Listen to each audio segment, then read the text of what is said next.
credit to Callum O'Dowda for that ball, because without that ball I wouldn't have been able to score that goal. So it was a great ball from him, so credit to him for that.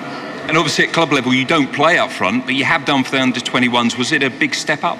Yeah, probably about 3 years now since I played up front, so I've been in there and around in the Millwall side, but always been on the left midfield side and kind of doing a job there. So I've been doing it for Millwall on the left midfield side of things, and played up front throughout the ranks from Ireland. So I was buzzing to get that up front role today with the boys, and topped it off with a goal. So can't wait for the next game now.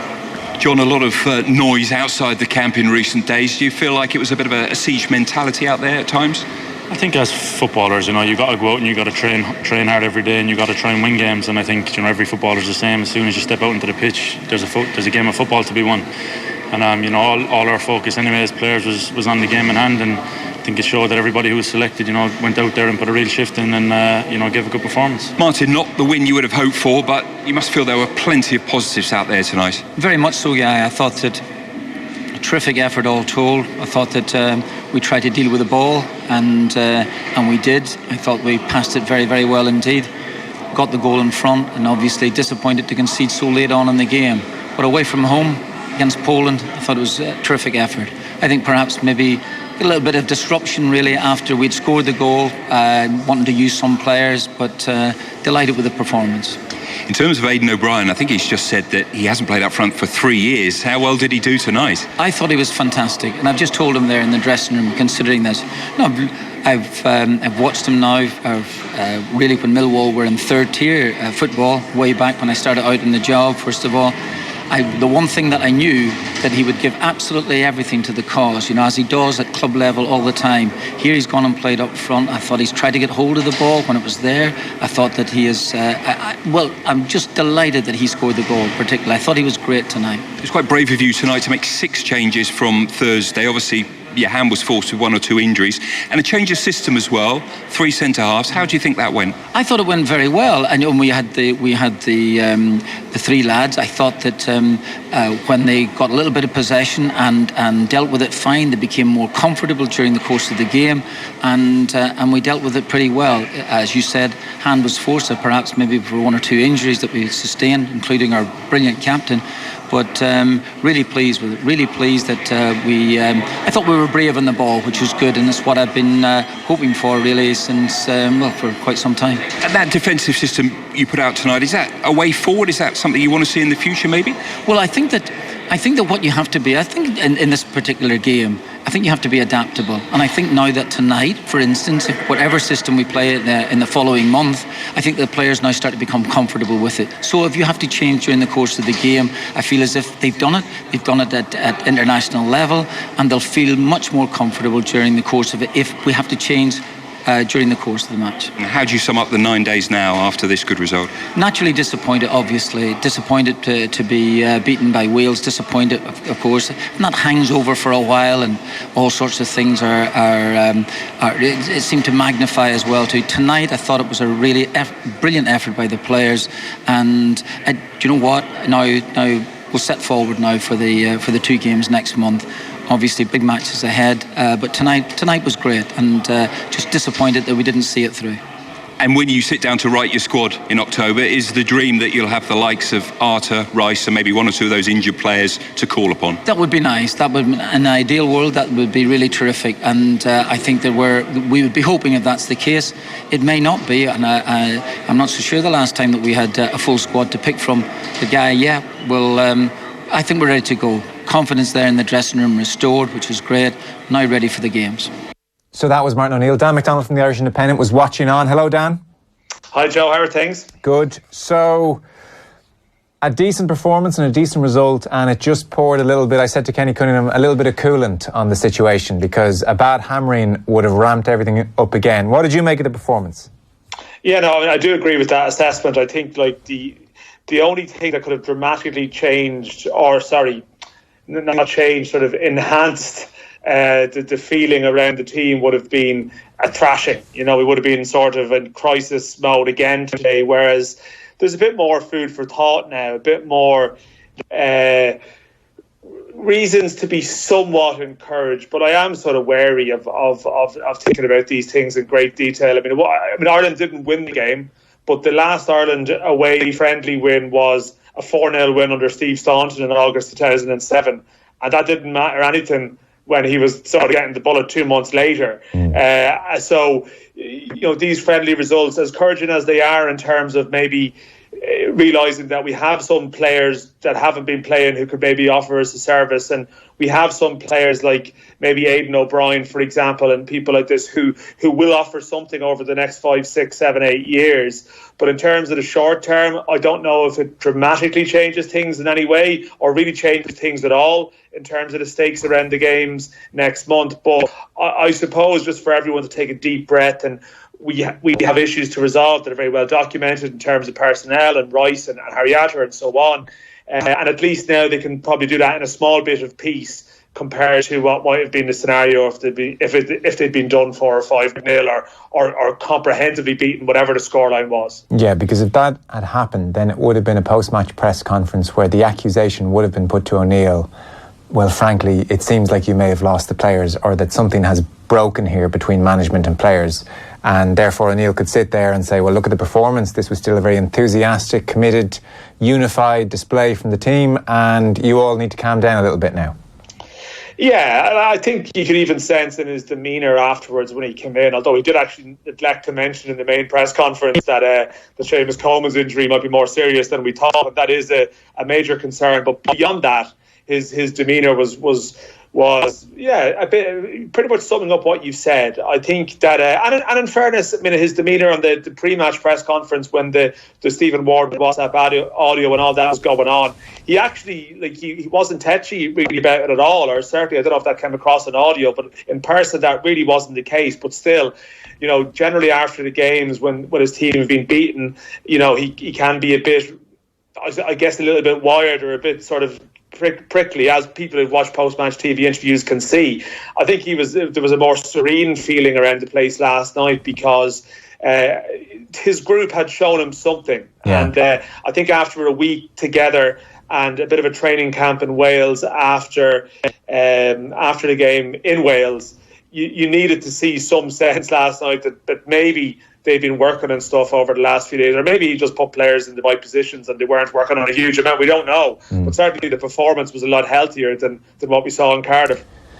I know, and that's the thing, isn't it? You're trying to deduce too much from a game like this. Like we had Kenny Cunningham on last night and you're asking him about the shape, which he said was much better, and distances between players were much better, and Keith Andrews was saying that on the TV as well. And you're asking Kenny, does it bear the hallmarks of a team that have worked on something during the week, or do you just get a bit lucky sometimes? Even when you just throw players out there, they're smart enough to work off each other. And Kenny said it's impossible to tell sometimes. You don't know is the truth. He said he'd be surprised if Martin O'Neill had suddenly revolutionised his entire approach to the game. But maybe they had done something. We don't know. I saw O'Neill, it was put to him in the press conference, there was a journalist who told O'Neill, you might have been there, that he had been talking to Irish fans before the game and they had told him they expected Ireland to lose 6-0, which O'Neill said, well, I didn't.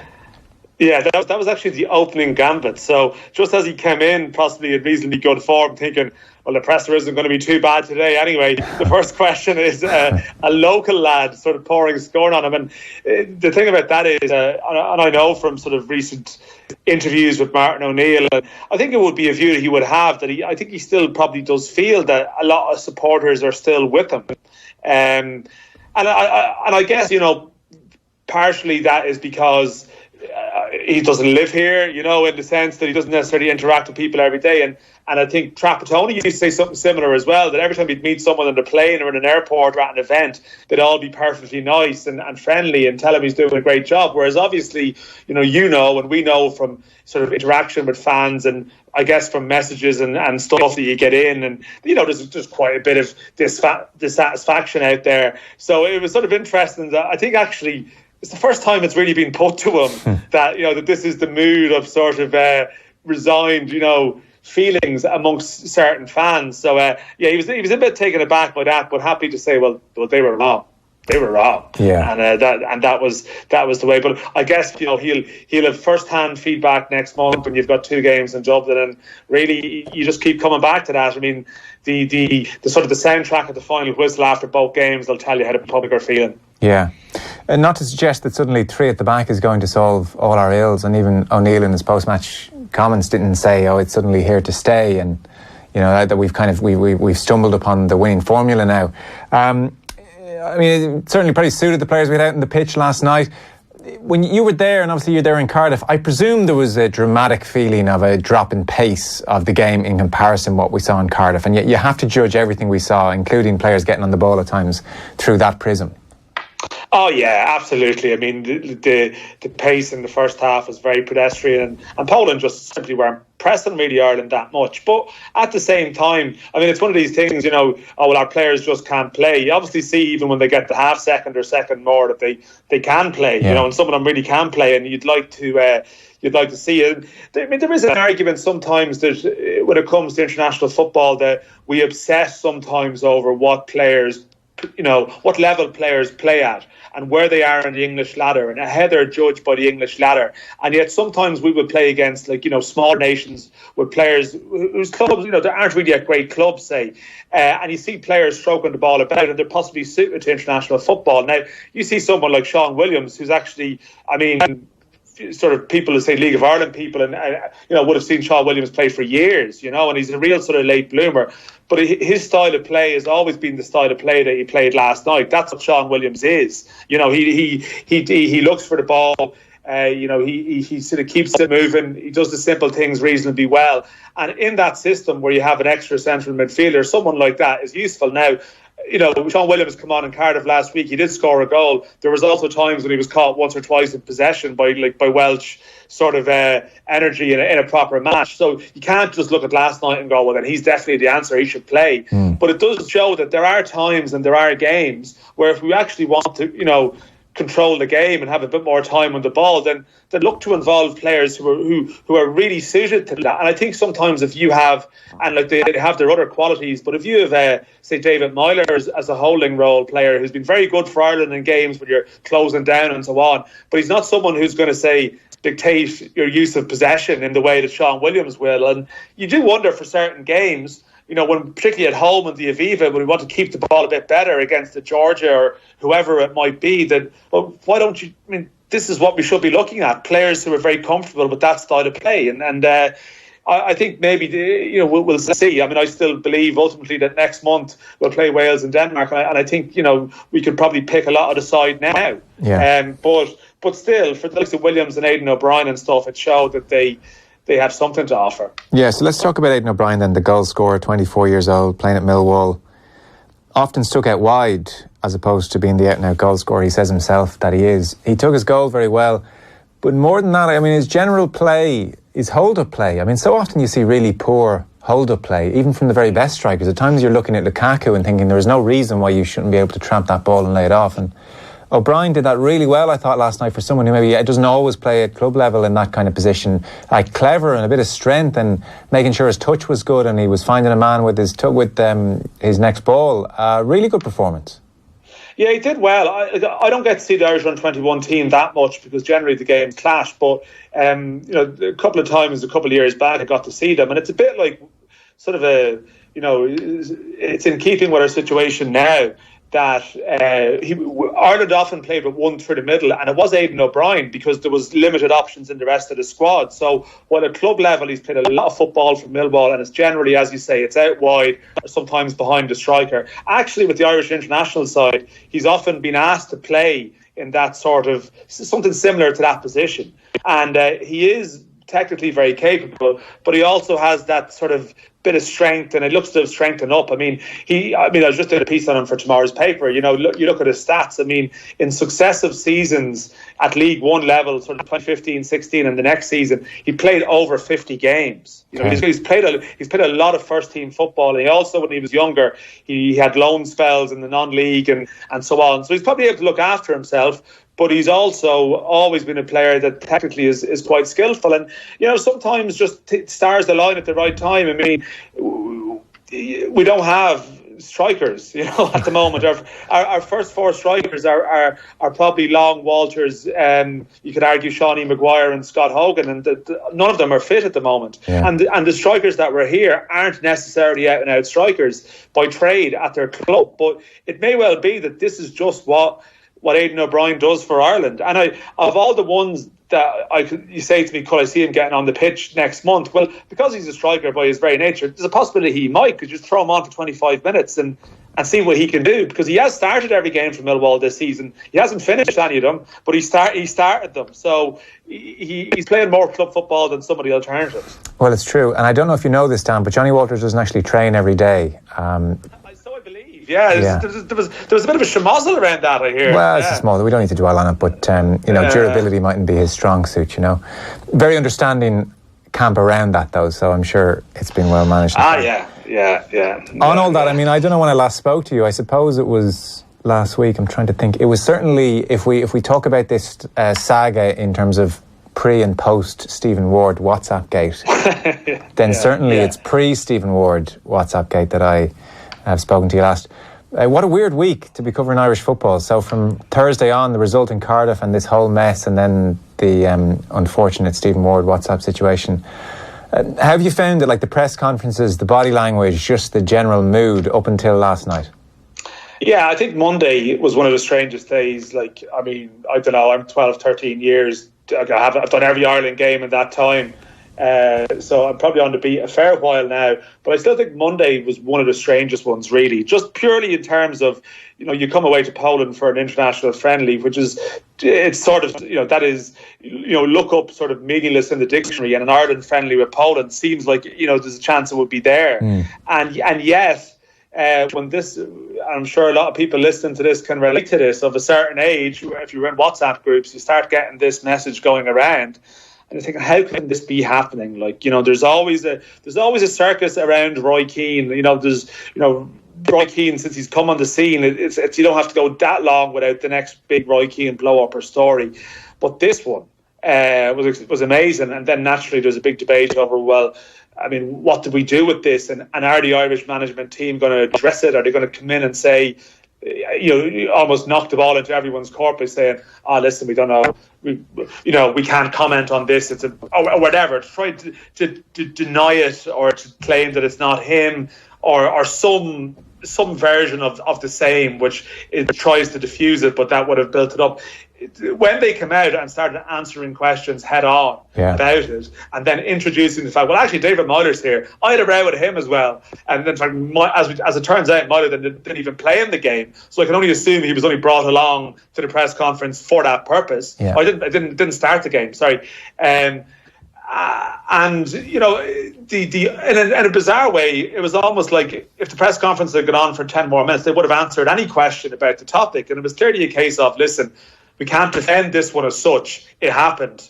Here's what happened, and it was open season on it, and it's been eventful, and I still think this lingers, beyond last night, because ultimately I think my view on the WhatsApp audio is probably, it's damning in some ways. I mean, Stephen Ward did nothing wrong. He was just talking to friends who let him down, in my view. Mm-hmm. But his matter-of-fact description of the mood within the Ireland camp, and maybe the extent to which Roy Keane blowing up, here we go again, I think that's telling in a certain way, and that's what I took from it. And I think next month, whatever happens, if things are going badly, this is going to be the reference point for this period, I feel, anyway. And that's unfortunate for Stephen Ward, who's just, who's been completely stitched up, basically. But I think it's thrown open a window to it's put a soundtrack to a lot of the speculation that was going around, and I think that's ultimately where we're at with that. No, it's made it very real, and I think I'm exactly with you when you say we have this Stephen Ward audio now, so it really paints a picture, an irrefutable picture. And what do you do with it? Like you said there at the beginning of your answer, so what do we do with this information? And I'm quite torn as well. Like, is it just the cut and thrust of football? Is it just the reality of how things are? Liam Brady certainly yesterday was on radio saying, you know, even in his day, the more agricultural day, this was very unusual, and I wouldn't be showing up if someone spoke to me like that. We had Kenny Cunningham on last night saying that it was very unusual, that it was, you know, above and beyond. He even said it was out of character for Roy, and I don't know if that's quite the case. So I don't know, but like, you listen to Ward and his sign off in the WhatsApp where he's basically kind of saying, you know, so that's it really, lads. Roy just losing the head, basically. It's borderline jovial. This is not a man, this is not a player who is shook. This is not a player who is telling his friends, yeah, lads, this is really bad. I don't know how this is going to play out. This is serious. This is a man saying, no, just Roy losing the head, basically. That's all there is to it. That is the attitude. And so that would lead you to believe it is to some degree part of the cut and thrust of football. And then before you can even make that conclusion, it's complicated further by the fact that, well, Harry Arter doesn't think so. We've lost a player here who's not playing international football, and it was a big game in Wales. So it's jovial on the one hand, or it's part of the cut and thrust on the one hand, but then clearly not for everybody, not for Harry Arter. And, you know, but then Johnny Walters dealt with it. And so it's all quite complicated. And even I'm curious for your thoughts on all of this, by the way, because I'm almost teasing some of this out as I speak and trying to reach different conclusions. Even the bit about, well, Walters texted him and said, well, I'm in room X, let's come up and sort this out. There's a ripple effect. Now, look, some people have read into that, well, that was Walters saying, do you want to come up and let's just put our ties around our head and beat the shit out of each other? Or was that a mature, let's apologise and sort this out? But either way, Roy's response was, well, go sod yourself, I'm not talking to you. But so by the same token, I'm meant to believe O'Neill when he says, well, Roy is very open to a reconciliation with Harry and they're going to sort all that out. Well, that just stinks of PR, and let's get the media off our backs. And then very lastly, there is O'Neill's denial that this is exactly what happened, or certainly it's not what Keane thinks happened. So you take all of that complete mess and you throw it in the cauldron and you stir it around for a while. And I agree with you. I don't know what to do with the Roy Keane stuff. Yeah, and I mean, there's a lot in that. Yeah. And I think in terms of the Walters thing, I think what you would take from the Walters thing ultimately is that, and this was going around at the time. I certainly wasn't remotely aware of the hotel room detail. That was the little sort of tidbit that was added into the mix. But Roy Keane's way of doing things has clearly worn Walters down in terms of getting the response from him, and certainly that seems to be part of the version of events, that this is like a follow-on from a bubbling frustration over sort of niggling comments, and eventually he's making the point it's not productive. And obviously with Harry Arter, he's referencing, well, you're not the manager, which is sort of, they are the key aspects of it for me. That Stephen Ward is a 33-year-old pro.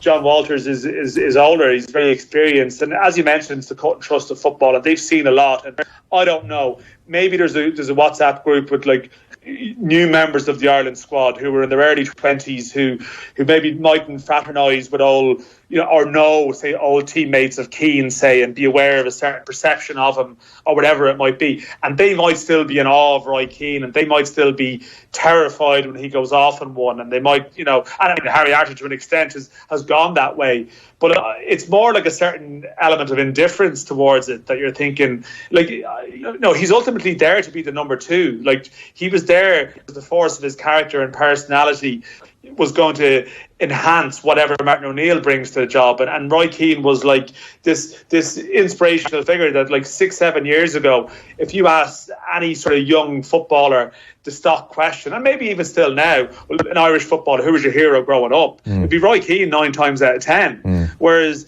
the people now who are working with him in the Irish camp, I'm not sure if that aura still lingers, and that's a problem that the management team are dealing with now. Like, it was christened the dream team for a reason, because there was meant to be two elements to it, and now one of the elements has been a bit tainted by this episode, regardless of what your view is. And I'm still not convinced that Harry Arter has played this as well as some people are claiming, in the sense that he, some kind of PR win for Harry Arter. I think it's a PR defeat for Roy Keane, but I'm still not convinced. Like the one thing you didn't mention that I should reference.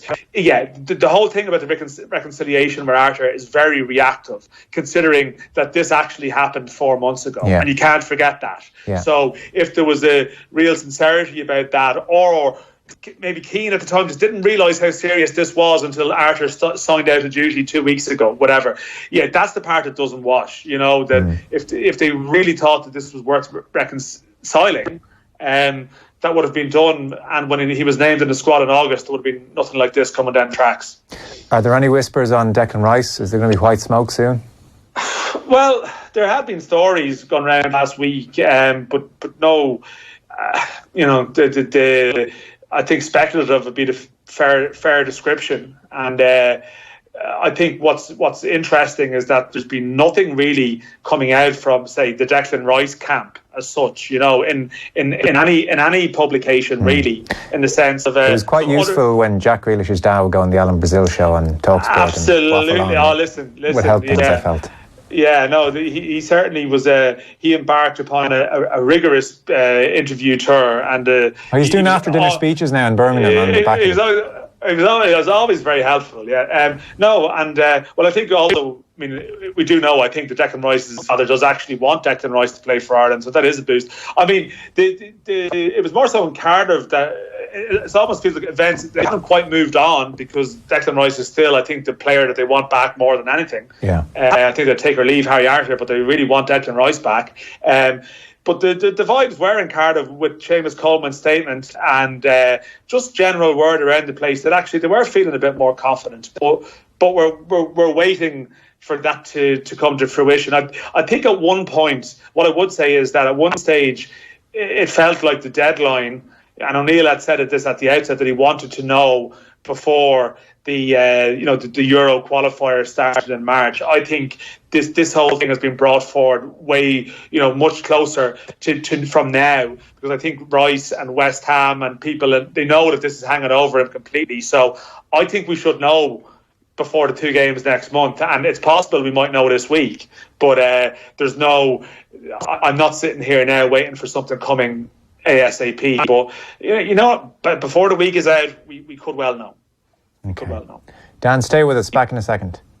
Football on Off the Ball. In association with the faster than ever Boyle Sports app. Multiples made easy and personalised content on every sport. Download it now.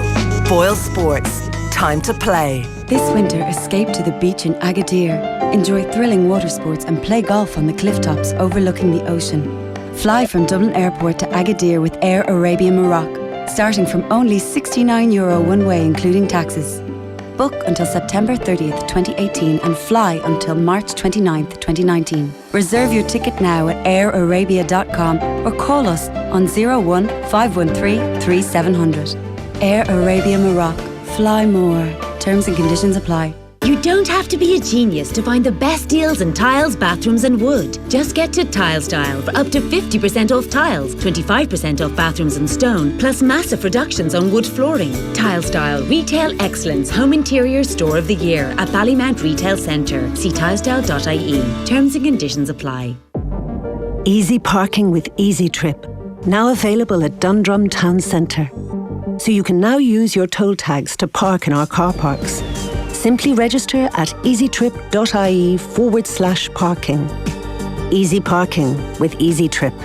Dundrum, where more happens. So, there you are, in work, online, having a sneaky look at that Samsung appliance you want. In fairness, they are gorgeous. Once you get a Samsung American fridge freezer, there's no going back. And now Samsung are offering cash back on loads of products at appliancesdelivered.ie. You can save between €40 and €340 till November 6th on fridge freezers, washing machines, dishwashers.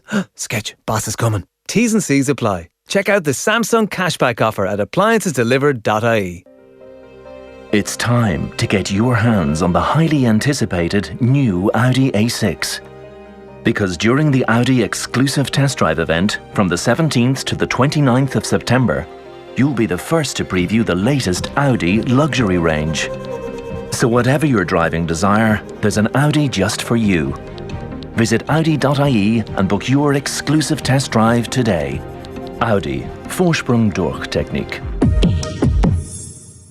I think it's mad that everyone thinks all insurers are the same. Chill Insurance compares 14 different insurers to get you the best deal. Chill Insurance Limited, trading as Chill Insurance, is regulated by the Central Bank of Ireland. Calling all proper fans. The TG Ceathair Ladies All-Ireland football finals take place this Sunday. The action begins when Limerick play Louth in the TG Ceathair Junior final at 11:45. Meath take on Tyrone in the TG Ceathair Intermediate final at 1:45. And defending champions Dublin meet Cork for the Brendan Martin Cup in the TG Ceathair Senior final at 4 p.m. €25 adult tickets and €10 students and senior citizen tickets are available now from lgfa.tickets.ie, our usual GAA outlets on the day. Bígí Lean. Retreat to the luxury of a beautifully restored country manor, Cahernan House Hotel Killarney. Following a €6 million renovation programme, Cahernan is one of Ireland's best kept secrets, with stunning views over the mountains and national park. Take to the outdoors to explore the breathtaking sights of Kerry. Savour an exquisite dinner in the 2AA Rosette Herbert restaurant, or enjoy casual dining in the Cellar Bar. Prices from €94.50 per person sharing for one night B&B with dinner included. Visit Cahernan.com. Off the ball. This is News Talk. Welcome back. More from Dan McDonnell in just a few moments' time. First, though, we've got a brilliant competition that I should tell you about. We've teamed up with Subway, lead sponsor of the NFL London Games, for your chance to win. Brilliant prize, and we're going to announce the winner before the end of the show this evening. So we want to send you to see the Tennessee Titans take on the LA Chargers on October 21st in Wembley Stadium, and we'll sort you out with €500 to cover travel and accommodation costs as well. To be with the chance of winning, just tell us, and you don't have too much time to get your texts in, tell us which quarterback holds the all-time record for most passing yards in the NFL. Which quarterback holds the all-time record for most passing yards in the NFL? Text your name and answer to 53106 and we'll announce a winner before 10 o'clock. All with thanks to Subway, lead sponsor of the NFL Games. See subway.ie for more details. Now, to continue our chat with Dan McDonnell of the Irish Independent. Dan, at this juncture, we might leave the specifics of the events surrounding Roy Keane and Martin O'Neill and the team this week, because you wrote a piece over the weekend which generated a really big reaction, and effectively it was about the board, it was about the FAI and the job that they're doing, and you raised a number of issues. So you might start by explaining some of that to people. For instance, you talked, if not so much about the age of the board, then certainly about just how long the board has been there. You might talk to us about that. Well, I think, I suppose the idea for going down this route was, it's always been there. It's not necessarily fresh thought to look at the FAI board. But John Delaney spoke in Cork a couple of weeks back about UEFA, where obviously at UEFA he's been co-opted onto the executive committee, and he was sort of speaking in relatively gushing terms about the new breed at UEFA. They've got Alexander Shefrin, the new president, who took over I think in 2016, and John Delaney spoke about the new people on the board, such as himself, I think David Gill, who has been around UEFA for longer, but still Gazidis from Arsenal and others. There's a new breed there running UEFA well, and really, I think, he may have a point. There are things happening with UEFA, reforms, discussions, new voices bring new angles and new energy and new ideas. And for example, last year, UEFA 2017 looked to introduce term limits for certain positions, so that actually, if you're a serving officer on the main board in UEFA, the max you can do is 12 years. Now, 12 years is still a fairly long time. It's 3-4 year terms, but it's at least there's a cap on it. So that's UEFA. And then you come back to Ireland, where 13 years ago, the decision was made to relieve or not renew Brian Kerr's contract by a 10-man board, 6 of whom are still on the board.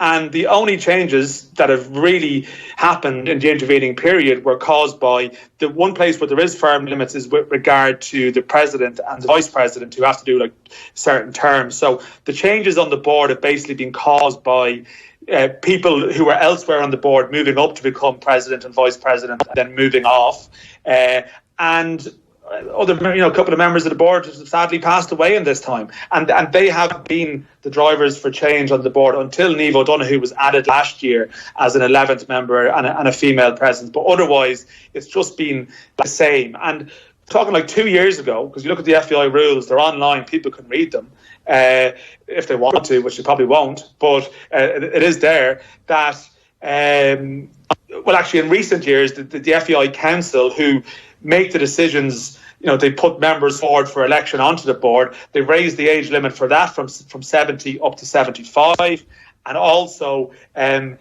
people in key officer positions who had already turned 75 before 2016. They can stay on the board now. Not only that, they're eligible for re-election again. So really, there's a couple of people there who are big supporters of John Delaney, I think it's fair to say. Okay. There's no limit to them being on the board for the foreseeable future. So just as a general point, New Breed and UEFA, same people making the decisions at home, it's not a great look. And this is the central debate about the FEI board is the main decision-making body in Irish football. There are people hired to do roles here and there, Rude Doctor, Fran Gavin, various people in different positions, international managers, but it all comes back to base when it comes to the really big calls. Mm-hmm. And at what point are these people held accountable for mistakes that were made? There doesn't seem to be any appetite within Irish football officialdom to change these people, which would suggest that they're doing a very good job. I'm throwing that out there for people to decide if it has been a decade of unprecedented success for Irish football. I don't think we'd be having this kind of debate if it was. What are the big issues then? If we're to assess the job they're doing, I find it quite hard to assess how good a job or otherwise they're doing, because you're not in the board meetings, you don't know what finances they have available. I know you're going to make the point, obviously they completely made a mess, and John Delaney even admitted as much. They made a mess of the pricing for the corporate section at the Aviva, and that's been rectified. But he made a big flourish recently about the debt is on track to be effectively eliminated and things are going in the right direction. How good a job or how bad a job are they doing? And I want to resist the temptation, obviously, to define everything by how the senior team does, because it is invariably when the senior team is struggling that we turn around and go, and by the way, what the hell are they doing in the FAI? So away from the senior team, how good a job are they doing? Yeah, I think that's a fair point, and it actually can annoy me sometimes as well that we only have these debates after a bad week for the senior team, and the inverse of that is, well, if we qualify for Euros 2016, that means that under the bonnet everything is great in Irish football, which isn't true either. Yeah. So that, it goes both ways, but sometimes it's just easier to get an airing for these things when things are at a low ebb. I mean, as you say, they have cleared up a debt, but that debt was created by poor strategic decisions that have been acknowledged. So we'll put that as a mark against them, absolutely. Mark, okay. Then during their time, and I think, to be fair, we embrace this to a point, but the pay packet for the senior management team has gone up from the 300, 350 grand, 400 grand territory that we had with Brian Kerr and with Steve Staunton to a situation now where it's one of the top paid international managing jobs in Europe, to the point where the package with sort of O'Neill, Keane and co, it's probably around 2.5 million territory. Obviously they had Dennis O'Brien's support initially, that now isn't something that they're availing of, and they have said that they're well able to stand on their own 2 feet and pay that, which is fine. But we did play Wales last week where the managerial salary is around 400 grand. Mm-hmm. And we're now in a situation that if you want to change management, well, then you have to pay them off. Yeah. But also as well, you're going back to the market to say to our next prospective manager, whenever it is, well, we really want you, but we're going to pay you around 30% of the previous guy or 40% of the previous guy. If they choose to go that way, they could just completely persevere with this policy, and this remains like a hugely lucrative job relative to any other jobs around of this scale. And so that could be a debatable point, because you might bring in big talent then. So let's put that as debatable, questionable, and I think lots of people would think it's way too much and we should be playing market rate as opposed to this inflated figure.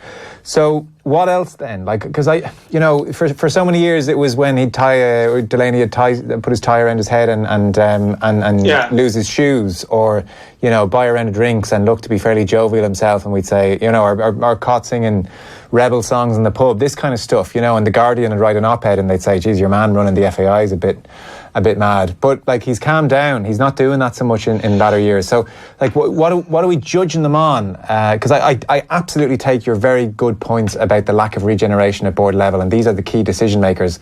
But are they good decisions in the main, or are they bad? Where are they falling short?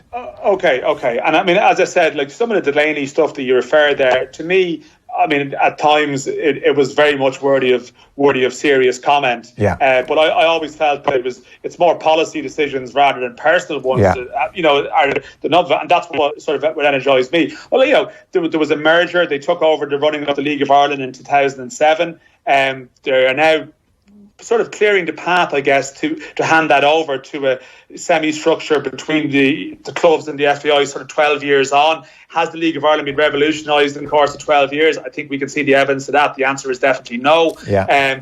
There have been some improvements in terms of, say, licensing and clubs not running up debts and stuff like that. So there have been improvements there. I'm not saying there haven't been, but I mean, we're not looking at a hugely healthy league. I think we're looking at a situation where, the profile of our senior squad at the moment is very young. It's very old, and players who would have been 9 or 10 when this FAI board took over, it's the 22, 23s that we're worrying about now.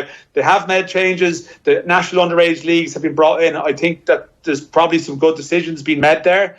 But unfortunately, we're possibly waiting another 10 years to see if they actually really are good decisions, and we're having an argument over that. But my point is, like, it's the same people making the decisions. Like, it's just a natural health of any organisation, in any sort of functioning business, anywhere in life. It's not just football, it can be anywhere, that, you just have new ideas, new people around the table that could come out of a different perspective. One of the things in the Genesis report, which I mentioned in the piece, post Saipan and all this stuff, was that there should be 2 non-executive directors on the board with expertise in different areas, and that wasn't adopted. No, it never happened. So it's very hard not to escape the conclusion that it's a certain old boys club that are still there, still in situ, and that's like there's not even people being pushed up to run against them for when their terms do come up for re-election. I don't know really why that is. Maybe that's suspect. Maybe we're left to believe that there's just the grassroots and the general populace are really, really happy with how things are going, and maybe that's how it might be. But I don't know. I think we've heard Brian Kerr and certain other people articulate their sentiments that if John Delaney is advocating new ideas and what they're bringing to UEFA, then why don't we have that many? Why don't we have visible evidence of like a board running the game here, where every couple of years it's like, well, you've had your go, you did some good things, you did some bad things, thanks very much, but it is a very popular game and there's loads of people around the country with opinions on it. Why don't we get them in for a while and see what they do? To me, that's like pretty logical, but that doesn't seem to be something that's happening. Yeah, it's certainly a tempting argument. Maybe the flip side, they could argue, well, experience is important and we've built up a lot, and if you bring new people in, then you have a regular cycle of mistakes being made, beginners' mistakes being made.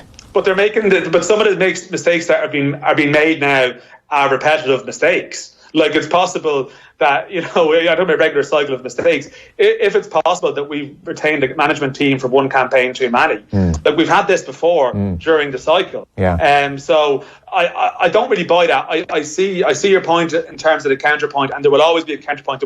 With these are experienced people who know the terrain, but we don't even hear from some of these people sometimes, really. In terms of what they bring, it's never really been laid out in clear terms. Maybe that would help, but I just don't know. It just strikes me as something that what harm would some new voices bring? What about a couple of ex-players and a couple of people on the board who are making some big calls as well? I mean, just a variety of people, whereas it's a lot of long-serving people who've made a great service to football, volunteers. They've made a lot. You can't undermine that. You don't want to be ageist. You don't want to be, cruel. Yeah. It's just basically saying if you watch a football team and it's the same players, that have been there for 12 years, you think, well, we need to freshen it up maybe.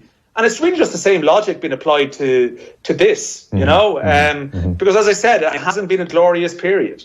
So I just wonder. I mean, maybe there's no appetite from people out there to put themselves forward, and maybe people should be looking to speak out and get involved, and they don't want to or haven't for whatever reason. But I think it's something that can't be avoided as we move towards like 15 years of the same people. If with other organisations, their best practice is to have terms that are way tighter and stricter. No, I think there's a reason it's best practice elsewhere, and your column definitely made an impact. I saw a lot of people talking about it over the weekend. Thanks so much for your time today. Safe home.